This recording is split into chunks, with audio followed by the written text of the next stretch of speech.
Dobrý večer. Vítajte v Nissane. Ako vám môžem pomôcť? Sane, presne to potrebujem. Tamto červené, to je moja farba. Skvelá voľba.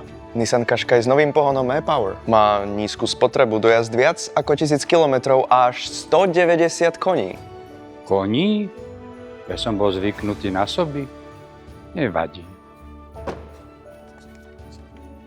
Elegantný a pohodlný interiér s masážnymi sedadlami je ako stvorený na dlhé trasy. Aj na severný pól? Máme tu aj vstavané aplikácie ako napríklad Google a Head-Up Display a vďaka tomu už nemusíte spúšťať oči z cesty. Perfektné. Aspoň si nepomýlim Slovensko so Slovenskom ako minulý rok. A čo parkovanie? Často som v úzkých uličkách, medzi domami, komínmi. Jasné, 360 stupňová kamera vyrieši všetko. Prepáčte, povedali ste medzi komínmi?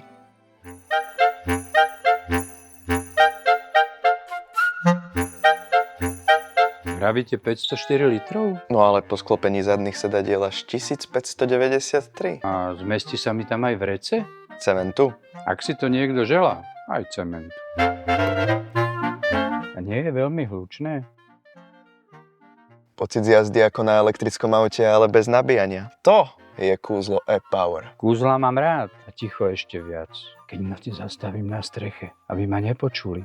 Povedali ste na streche? Povedal som, že ho beriem. Idem pripraviť papiere. Výborne, ja zatiaľ naložím darčeky.